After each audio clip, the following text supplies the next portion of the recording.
All right, it's 10 o'clock in the morning. Thanks for joining us. My name's Heidi Coiler. Thanks for joining the Fishers and Farmers webinar. We are a pretty casual, relaxed, easygoing group.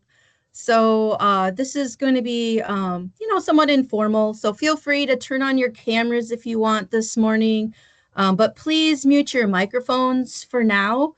At the end of the 25-minute presentation, you can raise your hand and I will call on you. We try to leave about 25 minutes or so for questions. During the presentation, however, though, feel free to write in the chat or type your question in the chat. And Caitlin, our communications lead, or I will address it. If you're somewhat new to Microsoft Teams, I'm just going to point out a few features. On the top of your screen, you're going to see chat. It looks like a little message. You can type, if you click on that, the chat will show up on the side of your screen and you can type in your question there. You can see if you type on people, you can see all the people that are in the call. And then if you go over to raise your hand, there's a hand. You can click on that towards the end of the presentation, and your hand will pop up, and then I can call on you. And then after I call on you, if you just click on that hand again, it unraises your hand. I know sometimes people don't know how to work that feature. And then next to that is the react button. You can give a thumbs up or do something, in that area as well. And then also, if you want to turn off your background or blur your background, there's 3 dots right above the word more. You can turn your video effects, you can blur, like I said, or change your background. And then there's a video camera you can turn on. If you click on that, we'll see you if your camera is working on your computer. And then next to that is the microphone. So that's how you mute yourself on or off. So I just wanted to let you know this meeting is being recorded, and we're really excited this morning because we do have some of our steering committee members joining us as well. So thanks, Caitlin. I think we can head to the next slide. Oh, I was going to we'll get into introductions here in a little bit, but as far as running the show this morning, we have Caitlin heading it up, she's our communications lead for Fishers and Farmers, of course, me, and we're going to have our bios here in a little bit too. I'm co-coordinator of Fishers and Farmers, and then Brad Sims is with us this morning from Wisconsin DNR as well. Thanks, Caitlin.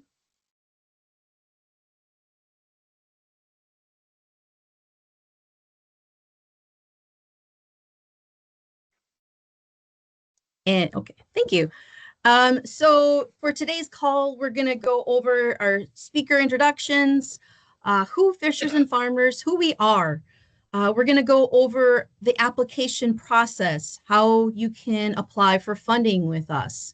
And we'll go into all the different details that go into that. We'll give the funding, the timeline, and we'll also go through the ranking process. Brad will kick it off and talk a little bit about our ranking process and what makes a good project. And then after that, we're really excited. Today we have Beth Summers and Shelly Brenneman from Valley Stewardship Network. They're going to give you their experience of working with us, Fishers and Farmers, and the work that they're doing in the nearby Kickapoo watershed and the neighboring watersheds. So we're really excited to share with you one of our past funded projects. And then at the end, like I said, we're going to go through some questions and answers. So feel free, like during the presentation, feel free to type your question in the chat. Caitlin will try to address it if she can, or we will also address it at the end. So again, I just wanted to remind you to please mute yourself, and at the end you can come off mute and ask your question then. Thanks, Caitlin.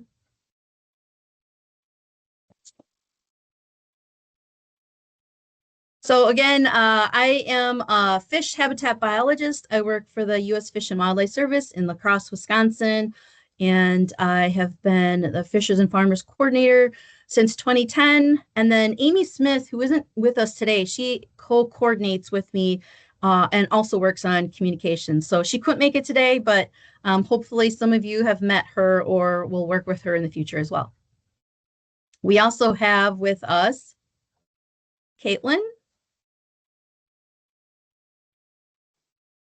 Hi, everybody. I'm Caitlin. I'm the communications lead here at Fishers and Farmers Partnership. I've been with the organization for a little bit over a year. And my favorite part about Fishers and Farmers is the passion for land that landowners have for these regenerative agriculture and best management practices. Thanks for saying what you love about Fishers and Farmers too. I forgot we were supposed to say what we love about Fishers and Farmers. So thanks, Caitlin.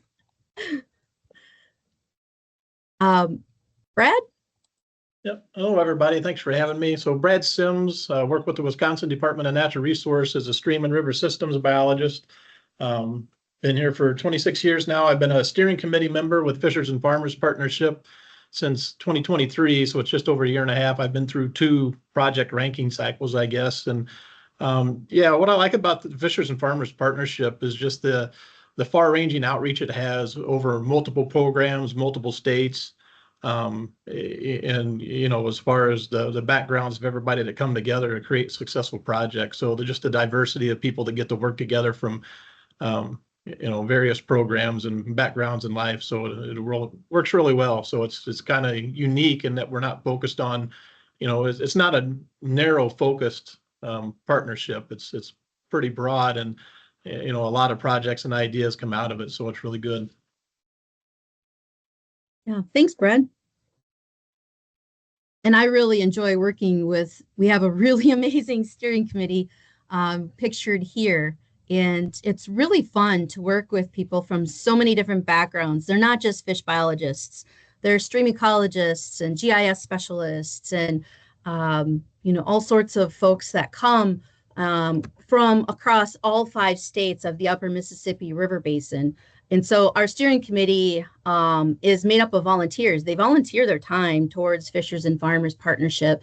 And it's been so much fun to work with all of them and across their states on these projects, on both dirt moving and social projects. And I think that's what's really fun about Fishers and Farmers is we really target the social aspect as well. It's not just dirt moving, it's not just your typical fish project in the past where we're just doing stream banks. It's the whole project. We're looking at the entire project. So we're really excited. And our steering committee is made up of federal, state agencies, nonprofits, universities, in both natural resources and agriculture. So we believe in a balance. So each state has an agricultural rep and a state natural resource rep. So, you know, for example, in Iowa, we have Brandon Iddings from Iowa Soybean Association and Mike Sipker from Iowa DNR. And so each state has both ag and natural resources working together. So that's really fun. So if there's any steering committee members in the audience, give me a thumbs up today, and then the rest of the folks can hopefully see who you are. And also steering committee members, I also want you to chat if you can. If questions come up that people have, feel free to answer them. I would love to hear your responses and help me present. It's not just, I don't like just presenting myself. It's fun. It takes a whole community to do this work. So I'm excited to see everyone. Next slide, please.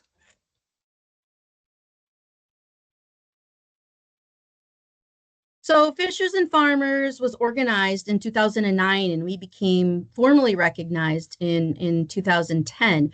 We are a fish habitat partnership under the National Fish Habitat Partnership. So we are one of 20, and we receive our funding from the NFHAP program, and then also we work with U.S. Fish and Wildlife Service. So ultimately, the funding is federal, but it comes through NFHAP, and it is a little more flexible than some of your other typical federal funding. We also work with a few other fish habitat partnerships locally. Probably the one we work with the most is the driftless area restoration effort. And I should point these out a little bit here. Fishers and Farmers is number 6. You can see these diagonal lines in the upper Mississippi River Basin. And then also the DARE partnership is in the driftless area, number 4. There's a few other partnerships that we work with, such as Midwest Glacial Lakes, Ohio River Basin, SARP, the Southeast Aquatic Resource Partnership, and then a Great Plains partnership just to the west of us. You can also go to fishhabitat.org to learn more about the NIFHAP partnership. I also wanted to mention too, Fishers and Farmers really focuses more on rivers, streams, and watersheds. Some of these partnerships align with habitat types, such as the Reservoir Partnership, which encompasses the entire United States. So if any of you are working or have reservoir potential projects, I can put you in touch with them. Driftless area works specifically in trout streams on the driftless area. Midwest Glacial Lakes works on lakes. So I just wanted to point that out, that sometimes we're organized around different habitat types as well. Okay. So Fishers and Farmers, here you can see we work in all 5 states in the upper Mississippi River Basin, and our boundaries are quite a bit, 80% in fact, agricultural. And we have put about $2.2 million toward 63 locally led projects. And you can see all of these projects if you go to fishersandfarmers.org, our website, and you can click on that and learn. You can see our project partner we've worked with, as well as learn more about the project itself. All right, next slide. So Fishers and Farmers, our funding is different every year. It is competitive funding, so we have to apply for our funding each year. And we receive about $200,000 to $300,000. Not a lot of funding, kind of peanuts, if you will, but we do see ourselves as a catalyst. We like to have those innovative projects that aren't being done anywhere else. So we really like to dig in and work with local groups, local farmers in the watershed. So our funding floor is $15,000, and we have a max request at $100,000. We don't receive a lot of those, and the reason we have that ceiling is we want to work in all 5 states. So if one project comes in asking for the full amount we receive, then we can't work in the other states. We do require a 1-to-1 non-federal cost share, and that can be in kind and or match, cash match. So it doesn't have to be all actual dollars. It can be in kind. So the farmer's time working on the project also counts as match. And in our ranking process, Brad will go into this later, but we do, the more match on the project, probably the better chances of receiving funding are. We really like to see that 3-to-1. All right. So for Fishers and Farmers projects, our mission is to support locally led projects that add value to farms while restoring aquatic habitat and native fish populations. So we do have some priority areas that we're working with in the upper Mississippi River Basin. Some of those priority areas, are like the Cannon River Watershed Partnership in Minnesota, the Kickapoo River Watershed in Wisconsin, Boone River Watershed in Iowa, the Galena River Watershed in Illinois, and Burbus Merrimack in Missouri. However, we do have priority areas. It doesn't mean if you're outside of those priority areas, you can still apply. In fact, we're really hoping to see more watersheds, especially in Iowa and Illinois. But just keep that in mind. Our priority species, I wanted to also mention, we work mostly with smallmouth bass and guilds of species, not just one species, but the whole community of fish. And so we also do some trout stream projects as well. But just wanted to show that we really want to see a connection with the fish in the stream as well. Other priorities of fishers and farmers are engaging the farmers and ranchers in conservation. We really would like to see multiple farmers in these projects. And then also supporting fish habitat conservation, freshwater mussel projects and different things like that. And so our projects are not just in stream. They're riparian corridor, they're uplands. So just wanted to throw that out to you as well. They're not just in stream. They're watershed projects as well. We want to include long-term strategies. So we don't want to just fund one project and move on. We want to stay working there. So we would like to see multiple projects. And maybe it's not all in the project you propose the first time. You may receive funding for a project and then show us that you plan to work on more projects in the future. We have funded some of our partners multiple years, and you'll see that at the end of our call today, or towards the end of the presentation. You'll see that one of our partners we have funded multiple times. We really like to see the needle move, and we believe that that can be done by working with people for sustainable for quite a few years. And then the one last priority is help strengthen the partnership or help strengthen fishers and farmers. And that can be done by pulling us into the project. We really want to do a cooperative agreement. We really want to be a part of the project, whether that's helping provide programming or outside resources, or bringing in new partners that may not have been involved in the past. Okay, Caitlin.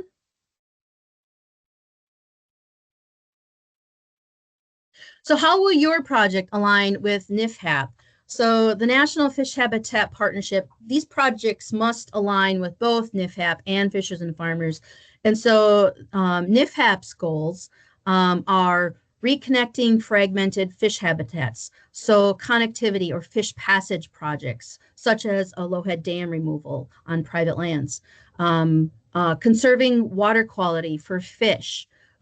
So working with soil health and working on improving soil health will improve the water quality surrounding that area, which in turn helps our fish habitat. Conserve hydrologic conditions for fish. So working with wetlands and floodplain restoration and trying to rebuild that connectivity with groundwater. Also supporting structure and function of fish habitat partnerships. So working with fishers and farmers in multiple ways. Another goal is to conserve physical and living habitats and features, supporting native species of fish, or working on impacted populations or at-risk systems. And then also working with, or protection projects, working with waters and habitats where processes and functions are operating within the expected range. So protection projects could be, making sure restoring riparian corridor, or making sure that stream is protected. And we're doing a lot of that in Missouri. And then also the last goal is to enhance recreational, commercial, subsistence, or traditional fishing opportunities. We do not require that these projects have fishing, but we would like to see projects that, have easements or recreational fishing opportunities. All right, next slide. So the project narrative, and also I just wanted to mention, if this comes from our our proposal template. And you can see that if you go to our website, fishersandfarmers.org, if you go to the top of the screen, there's going to be a green box. And if you click on there, you can see the actual project proposal template. And this will all be laid out on there. But I just wanted to let you know that that's where you find this information. All of these things are required. We need a statement of need, your methods, your approach, outreach and education, monitoring. We love to see how you are currently working with your state wildlife action plan or other local watershed plans. Some of you are already working on watershed plans. Some of you hope to be working on watershed plans. We would love to see all of that captured in this project narrative. And all of this, if you have any questions, always feel free. You can reach out to me, email me, call me. We'll have my contact information in the chat as well if it isn't already. Feel free to pick up the phone and call me and just see. Ask me, do you think, if your project fits Fishers and Farmers? So I think Brad's going to go into what makes a good project a little bit later. So I don't think I need to dig in a whole lot more, but I just wanted to let you know that new this year, or not this year, but the last few years, we haven't quite done one yet, but we can fund easements. So I just wanted to let you know that we can fund from easements. Also wanted to let you know who can apply. We have the door is open to, local groups, non-government organizations, agencies. We have universities, other federal agencies, but we really want to see more local groups if we can, working at that local level. And as far as what things we can't pay for, or what things the funding can't cover, we can't cover, for example, food at meetings and different things like that. But we did want to let you know that the funding is pretty flexible, and we don't have to abide by some of the other federal rules that some of the other federal agencies have. So it is a little bit more flexible, and I'd be happy to talk with all of you more at another time. All right.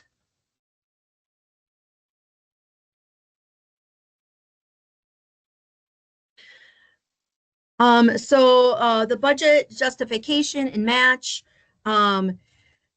So we need to show, I think this is probably one of the most important things that we're looking for when we see the project proposal, is making sure that that we're, making sure that it's well laid out and that it can be done in 2 years. And so I just wanted to show that this is kind of one of the things that the steering committee zeroes in on. And just wanted to say too, if there's steering committee members, if there's anything else, type in the chat box, what Fishers and Farmers is looking for as far as what types of projects you would like to see, or maybe some things, some problems with proposals in the past, why certain projects don't say what projects, but just say why certain project proposals maybe didn't rank really high. I think that'd be helpful for people attending the webinar today. I think also wanted to just say that we want to see multiple farmers involved. We want to see not just a stream section. I mean, the project proposal could be on a stream section, but we want to see how that project's going to grow in the future, how you're going to incorporate the whole stream or the watershed completely, how it relates to improving the fish habitat.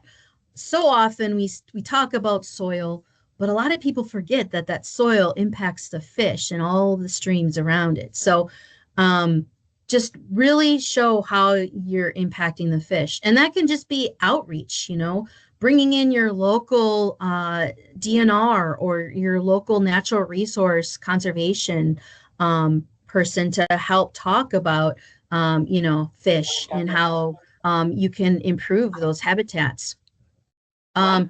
Also wanted to say these projects, again, they can be dirt moving and social, so they don't have to just be dirt moving.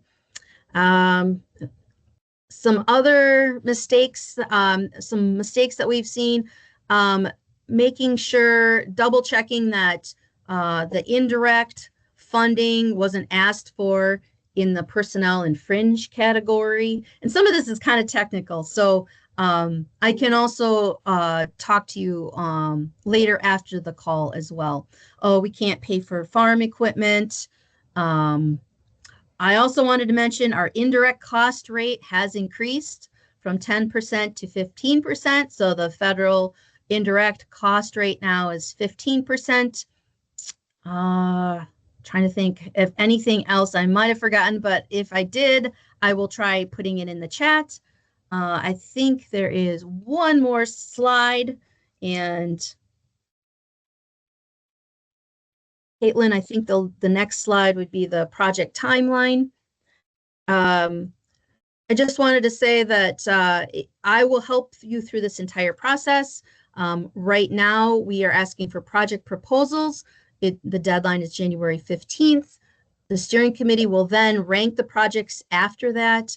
We will contact you to kind of tell you how you came out in the ranking. If you came out towards the top of the list, your chances of receiving funding are probably pretty good. But if they're at the bottom of the list, probably not as good. We'll let you know. But keep in mind, this project, you won't see this funding until 2026. It is a long, lengthy process. Besides our steering committee, the National Fish Habitat Partnership Board has to approve, as well as the U.S. Fish and Wildlife Service. So it does take a little, and then we also have to wait for Congress to pass a budget. So the funding would then be available in about June of 2026. All right, I think that's about it. I can take questions after the presentation, but next I want to turn it over to Brad. Thanks, Heidi.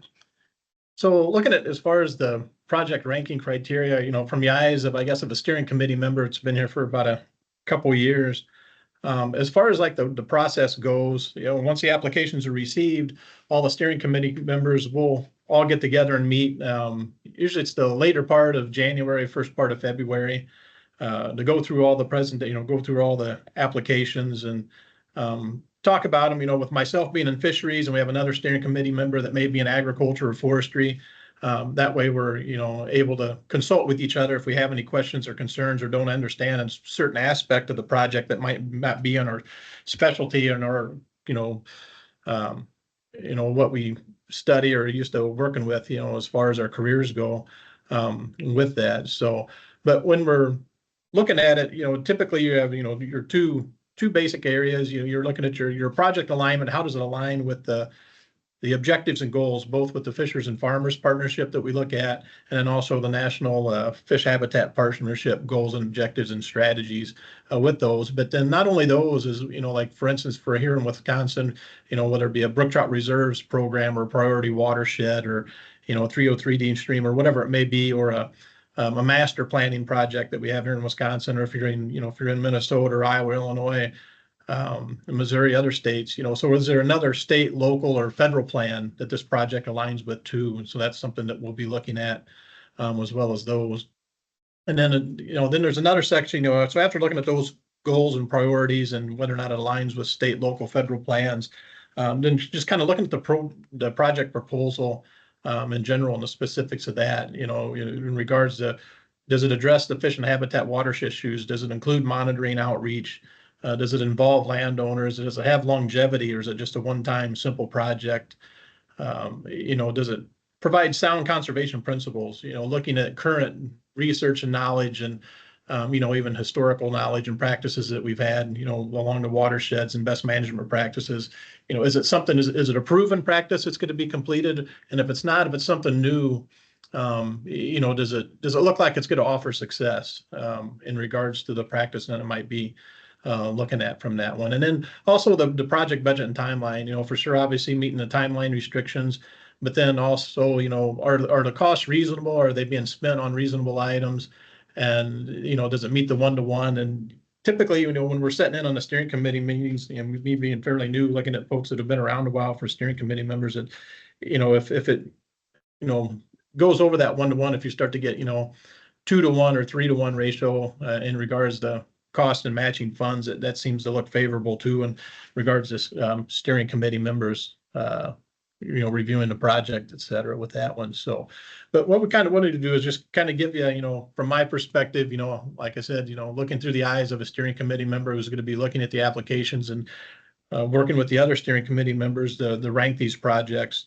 You know, just kind of give folks that are applying, you know, what are we looking for, and kind of, you know, what stands out with us as well. So, and as I had mentioned, you know, we'll receive the applications, and, you know, it's just like any other grant proposal. We've got a standard ranking form that all the members will use and go through and rank them. And then, like I said, when we meet here last part of January, February, that's when we'll get our final rankings. So, yeah, Caitlin, we'll go ahead and go to the next page there.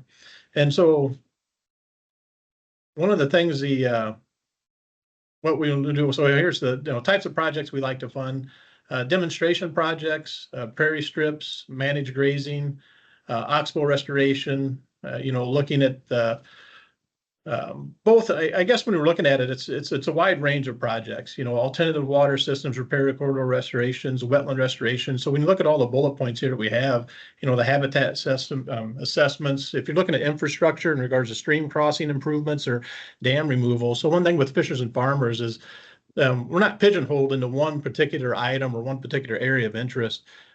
We like to see broad projects across large river systems or watersheds with that, but looking into that as well, as you can see here from this particular page, whether it's in-stream management or upland management in regards to the cover crops, riparian management in regards to the grazing or oxbow restoration, or maybe reforestation of a floodplain, and then also the monitoring. So in regards to projects, it's a pretty wide range of projects that we like to fund, you know, as long as they're, you know, have far outreaching outcomes, you know, and like Heidi had mentioned before, where we're working locally at grassroots efforts with the farmer-led projects and landowners, you know, within the watersheds as well. So, but yeah, so there's a lot to look at in regards to projects, and so this, you know, particularly looking at this particular page, you know, when you read them all, it's, you know, like I mentioned, there's quite a few there that we're interested in, and I think, you know, even sitting in here just for the last 2 years, when we look at the projects we've graded, there's been a wide variety of projects come in, and all of them are looked at favorably with that. So you can go ahead and go to the next slide, Caitlin. So one thing we want to do, I guess, is one of the projects that was funded, this would have been in fiscal year 2021 with the Valley Stewardship Network. They had a farmer-led stream stewardship through watershed councils and BMP's project. And we have Beth and Shelley here today that can talk more about the specifics of the project and what they did, but to just give, you know, past applicants and also future applicants that are sitting on a call today, just kind of give an idea of one of the projects that was looked at favorably, that did receive funding back in 2021. And, you know, from the eyes of a steering committee member, what looked favorable when grading out this project. And while I wasn't on the board and committees, the steering committee in 2021, I did look at the proposal and kind of go through it like I would be grading this project. And the first things that stood out to me were, you know, number one, it's a farmer-led project and a landowner-led project. So it's kind of, you know, that grassroots effort again with that one. It's kind of far outreaching, as it's multiple communities and multiple landowners and farmers and watersheds involved with this. And then also it's a long-term project. It's just not kind of a one and done. It's something that's going to build in the community and provide everlasting resource protection and improvement through that. And we'll get into more of the specifics of the project, you know, in regards to the scoring and what looked good from the steering committee members later on here in the talk. But for now, what we're going to do is we're going to hand it over to Beth and Shelley and from the Valley Stewardship Network and let them present on the project itself. Thank you, Brad. Yeah, hi, Caitlin, you can go ahead to the next slide. My name is Beth Summers. I'm the executive director at Valley Stewardship Network. And so I came in kind of as this project was wrapping up, but we have used Fishers and Farmers funds to really expand a lot of the programs that we work on at Valley Stewardship Network, particularly supporting watershed groups. So like Brad said, kind of that grassroots community building effort. And another piece of that project was providing technical assistance and excuse me, outreach and education for best management practices. And so the watershed groups kind of tying in with our outreach to landowners for those. And hosting field days and workshops. And in some of the next slides, we'll get more into detail on how we did those things. So a lot of that is more related to upland farming practices and working with communities for, building the more widespread use of those best management practices in the uplands. But then in conjunction with that, we are monitoring water quality in a long-term data set in all of those watersheds to measure the impacts of installing those conservation practices and the changes in water quality over time, hopefully demonstrating that those practices are actually moving the needle on water quality. Go ahead, Caitlin. Hi, I'm Shelly. I'll take over for a minute here.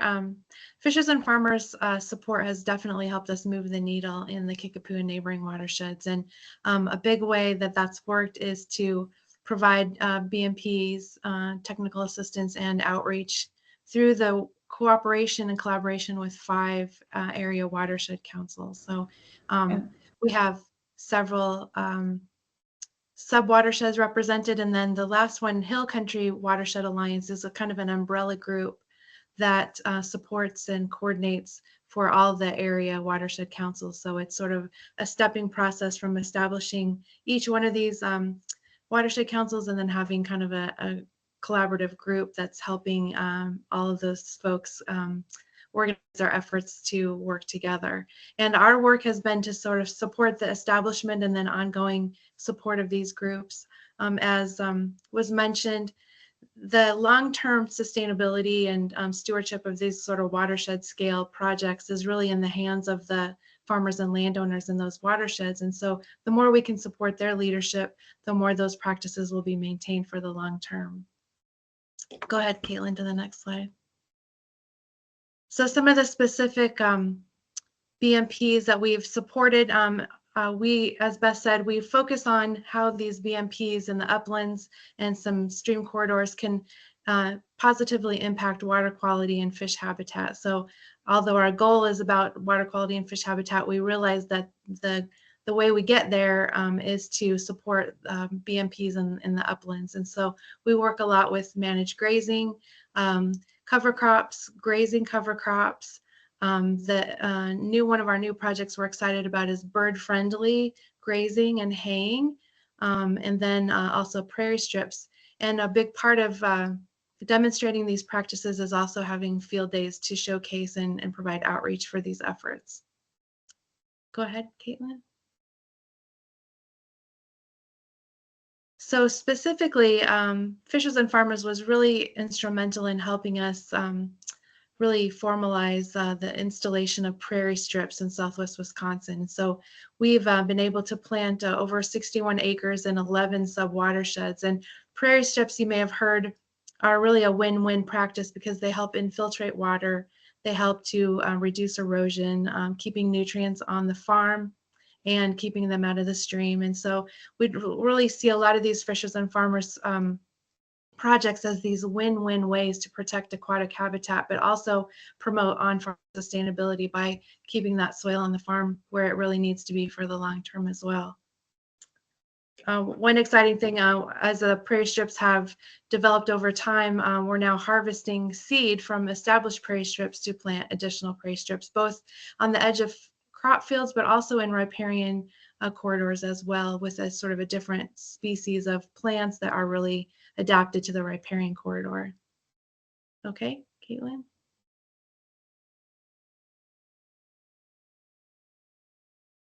Go ahead.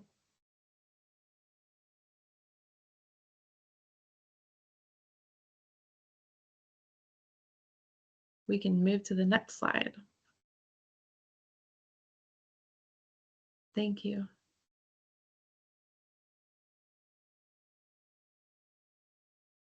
Sorry, I was muted. I mentioned before, this project has a really measure to manage approach where water quality monitoring helps feed that feedback loop for where best management practices are working or where more work is needed. And so providing that data to the watershed councils, both to show them, where priority areas might be, but also really to highlight the successes of the landowner members of those groups and the activities that they're doing, and show them, where it is working, and build that momentum for talking to other neighbors and community members about the success that's happening. So using the Fishers and Farmers funding, we have been able to grow our water quality monitoring program, where currently we've got 26 sampling sites. And the map there on the right shows the Tanger Creek watershed, where we're monitoring there. But we actually monitor across 5 different Huck 10 scale watersheds. And we also monitor other ecological parameters too, like soil health, and looking at building in bird surveys and other things. I wanted to just add one small thing, not a small thing, it's a big thing. The outreach events that have included youth, like local community college classes, as well as high school FFA groups, have really benefited from these outreach events, where Fishers and Farmers have collaborated by bringing, Heidi's brought the rainfall simulator and the stream table, and those have been really great ways to work directly with Fishers and Farmers staff. And so again, we just really appreciate all the support through funding, and also through Fishers and Farmers workshops, and then on the sort of on the ground outreach with your staff and steering committee members. So thanks so much.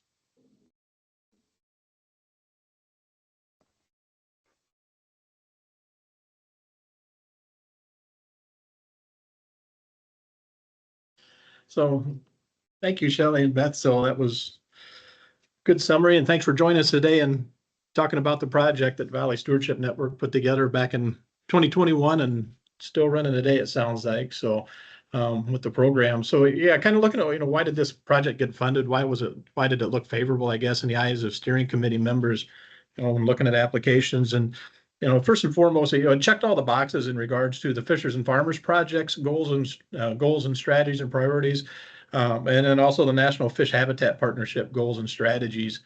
Looking back on it, it checked the boxes there as well, and looking at the goals and strategies of the National Fish Habitat Partnership.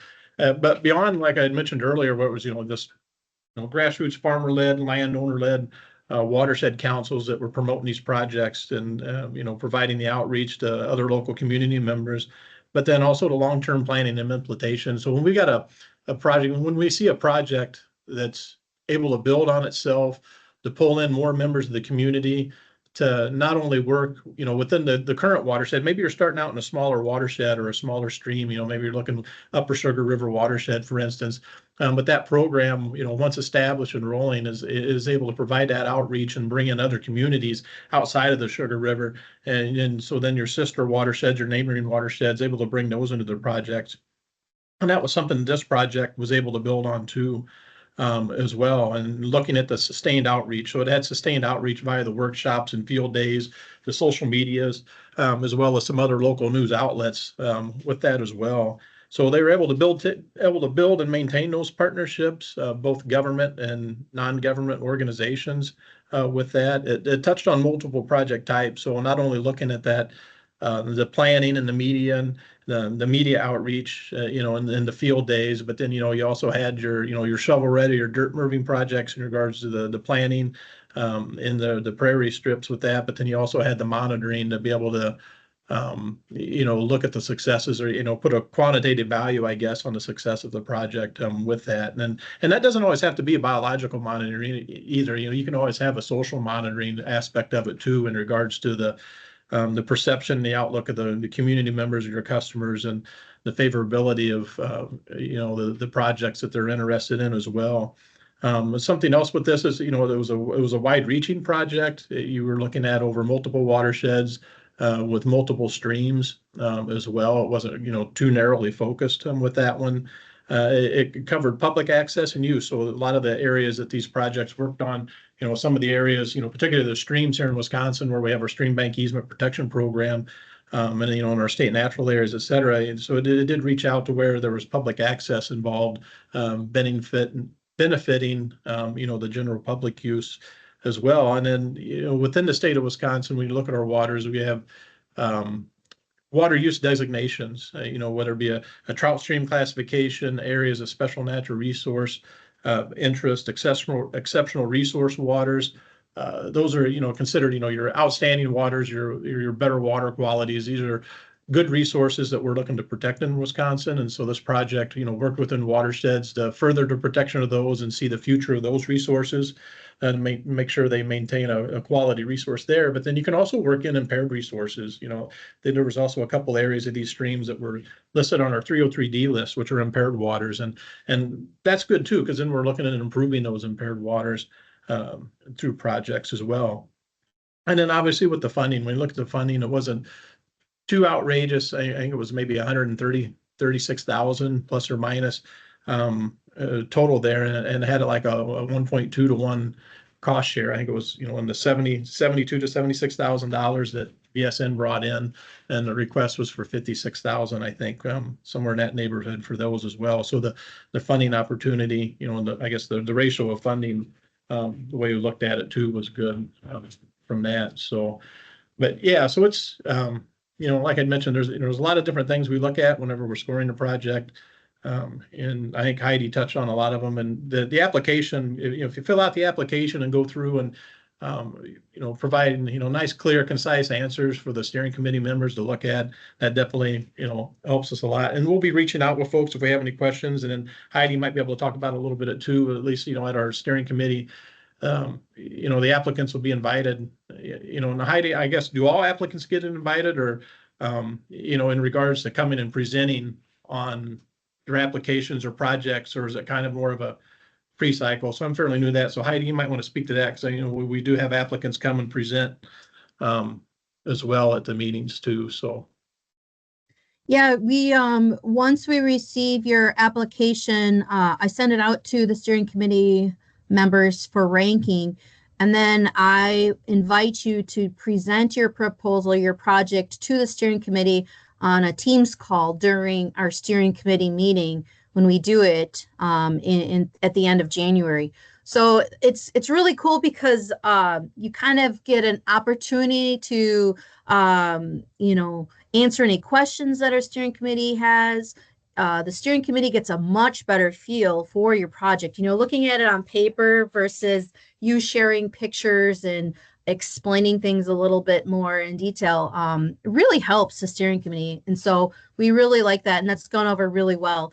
So far, we've had everyone be able to present their project as well. We haven't had to turn anyone really away, unless one year we did get 20 proposals in, which was an awful lot. And so we didn't have presentations that year. But so far, I would say we average maybe, I don't know, seven, 8 projects that come in every year about.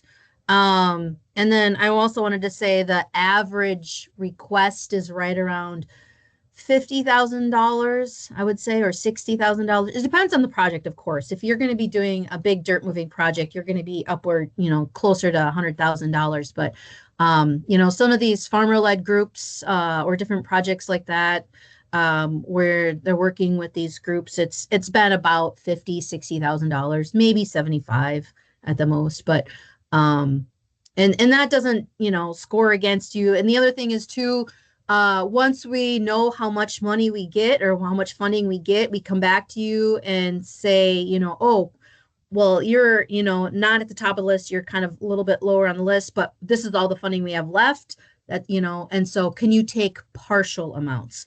So that's also on the proposal. Would you be able to take, just even half of what you asked for, or a quarter? And then of course you would scale down the project. We would not expect you to do the full amount of deliverables that you have listed, we would scale it down and we'd be happy to work with you on that as well. We've done that with all of the groups. So yeah, I don't know. Are there any questions? If I think we're getting down to the end of the webinar, but if there's any questions, if feel free to raise your hand and we can call on you. I'm trying to answer the questions as much as I can in the chat. And feel free to, if we run out of time here, feel free to email me or pick up the phone and call too. Brad, you had something else? Yeah, so I did have an applicant contact me in regards to the, no purchase of agricultural equipment. But what about smaller pieces, for instance, in prairie strip planting or reforestation, a tree planter or whatever it may be, if it's involved with wildlife management or prairie restoration, it could be construed as a piece of farm equipment, but it would be used for conservation practices, I guess, in regards to plantings, whether it's seed planting or tree planting. How does that fall into the criteria, do you know? Yeah, we've never done a piece of equipment like that. We have done monitoring equipment, but that eventually wears out. I think we would probably have to discuss it, and I'd have to talk to contracting just to double check. I kind of want to, but we would have to double check with contracting just to make sure. And I think if the equipment, so the problem with equipment is at the end of its use or whatever, it's supposed to be turned back into the Fish and Wildlife Service or the federal agency that granted the money, and they don't want to do that. So I think if the equipment like wore out, you use the equipment till it completely wore out, it'd be good. But we can find that information for sure. And I don't know if there's a size of equipment. In the past, people have purchased different types of equipment, not farm machinery, but different things for monitoring and that kind of thing. Heidi, we have a question in the chat from Ann Wolf. Their farm is 300 acres and located in Iowa's Driftless region, 9 miles south of Bellevue, within 1 mile of I can't pronounce that correctly. I'm so sorry. And the Mississippi River confluence. But they have a large stream that runs through their pasture and directly flows into the river that needs a stream bank restoration, oxbow restoration. And they'd like to know who they could contact as a partner agency that would be located in that part of the state. Yeah, we'd probably put you in touch with Iowa DNR, and you're probably already working with the county, but we can get you those contacts as well. And I can send that information in an email. So if you email me your contact information, I can send it to you. And I know one of our steering committee members from Iowa is on the call today, and so Mike's on the call, so he could help you. Brandon's on there too. Brandon. Okay. Yep, Brandon posted in the chat there. So. Oh, perfect. Yeah, there we go. Hey, awesome. Brandon Eddings. I work for Iowa Soybean Association. We've been doing oxbow restorations for 10, 15 years now. I put my email in the chat, so feel free to shoot me an email. We can kind of talk about oxbow restorations. We work with USDA, Iowa DNR, U.S. Fish and Wildlife on a lot of these projects, so I'd be happy to talk with you. Thanks, Brandon. I just had Iowa DNR. I work with I've been working with the DNR, NRCS for years, and I just had the Iowa DNR is doing a turkey. What do I want to say? A turkey program here on my grant on my farm again this year. They tried to just last winter. They're going to do it again this year. I serve as the board secretary for the Soil and Water Conservation Society. So I'm very, very active with what goes on my farm here. I live in Des Moines, but I'm here at my farm quite frequently. So yeah, I've got a stream that it needs some help, and I need I think what I want to do with it, like the oxbow restoration and stream bank stabilization, some other things. I think if I can find a reasonable partnership capability here, or whatever this potentially might cost me out of my pocket, I think I've got a stream that would fit into several of your objectives with what you're trying to do with water flow through Iowa in the Driftless region that goes right into that Mississippi River, Maquoketa River confluence area. So Yeah, for sure. I can help you kind of work through some of that. If you want to shoot me an email, I can set up a time and we can talk offline here and yeah, hopefully get you set up on some of these projects and keep them moving. Yeah, and Brandon, you're with the Iowa Soybean Association? Yep. Okay, yep. Yeah, very good, Brandon. I'll send you an email, and we can continue communicating. Thank you so much. Yep, sounds good. Thank you. We have another question from Oh. Jenna Pfeiffer. Yep. Oh yeah, Ah. see. She's asking about how's your team feel about projects that have a long track record of success on multiple watersheds? Is your team looking to fund those projects? Yes, we do. However, we're also interested in working with new partners as well. We didn't want to close the door. We have partners that apply for funding. Some partners apply, every couple of years. So I wouldn't discourage you from applying just because we have partners that we've been working with. Sometimes the steering committee hears something different on a new project that's proposed that they would, maybe almost rather fund. So I wouldn't discourage that. So if your project is in some of those watersheds already that we might be working with a partner, it doesn't hurt to pick up the phone and talk with us, and I can put you in contact with the steering committee member in your state. And also, we would love to hear what you're thinking. We have funded different partners in the same watershed too. Sometimes there's multiple NGOs, non-government organizations working in the same watershed. We do, however, want you to be talking with them. And we have 1 year we did receive 2 different groups applying for funding in the same watershed that hadn't talked at all. And we're actually kind of proposing the same project. So it's nice because we would be happy to fund both partners in different years, maybe. We want to see collaboration, and however we can, help with that and provide resources. Yeah, that sounds great. We are pretty aware of the other groups that are like us. In fact, a number of individuals in Iowa have splintered off from us and asked for our help. So yeah, we know who's out there, and people get in contact with us, and we usually know the leaders of groups like us. So that sounds great. Thank you. Yeah, you're welcome. I know sometimes with different kinds of funding, even our funding, sometimes it doesn't work for somebody. And so, we're also trying to figure out, in the past, we've funded project with one agency and it was really hard. So then we worked with, a more local agency and it was a lot easier. So sometimes we look at doing things like that. We just want to help the different groups, work and get more conservation on the ground and, be a team player. We don't want to step on toes. Fishers, and I also wanted to point out, we do not want to come in and lead or, just, totally disrupt everything that's going on. We do not. We're kind of like in the background, and we'll bring in resources if needed, if asked. But we definitely want to work with you and truly be a team player. So I just wanted to throw that out there too. I forgot to mention that earlier. Someone asked, can this be used as match for other federal funding?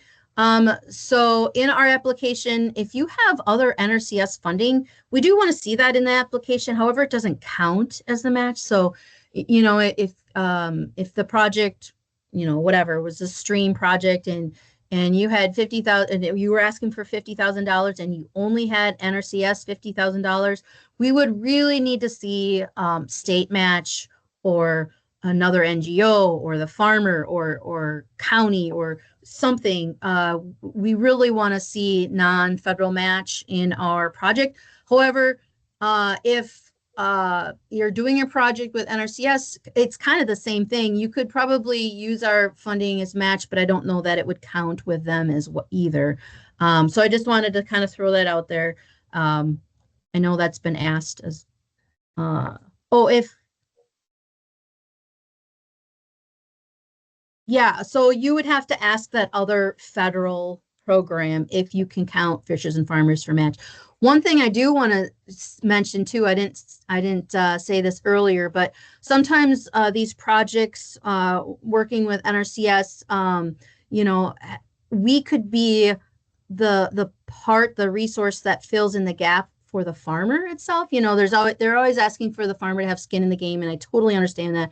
Sometimes Fishers and Farmers has helped with that portion of the funding for the project, but you're going to have to check it out with the other federal agency, whether it's NOAA or NRCS or any Forest Service. You're going to have to ask them if our funding could count for as match. I'm kind of thinking they'll say no, but maybe not. But like I said, maybe we can be the flexible piece in that kind of fills in the gaps and do the piece that those other federal agencies can't do. Because our funding does come from Fish and Wildlife Service, but we are able to make it a little bit more flexible since we're working through NIFHAP. But I think we would have to talk to you, and you would probably have to talk to the other folks that are the granting agency just to make sure. 319, yeah, you would have to check with them just to make sure. I'm kind of thinking it probably doesn't, but I can't speak for other federal agencies.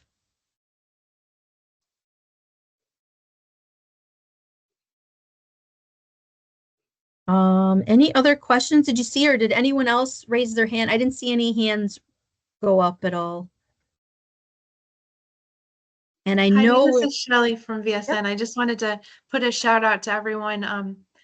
The application process is really pretty user friendly. I know Fishers and Farmers has improved the process over the years because they really do keep the groups in mind for trying to make it as straightforward as possible. So we find that it's a really great platform, very well organized and easy to match up your goals and deliverables with the priorities of Fishers and Farmers. So just don't be afraid of the process. It takes a little bit of getting used to get into the online submission platforms, but it's all worth it and just a really pleasant process. I just wanted to say that. Thanks, Shelley. I think that's a great way to wrap it up. I know I want to be respectful of everyone's time. This was recorded, so if you jumped on late, feel free. Caitlin's awesome. She's a superhero at getting this stuff out. We will provide a link to the presentation at a later time. Also, feel free to go to our website, learn more. Also, pick up the phone, call me. I love to talk to people on the phone. I will also respond to emails and chats and things like that too. So thank you so much, everyone, for joining us. And I look forward to hopefully working with you in the future. Thank you.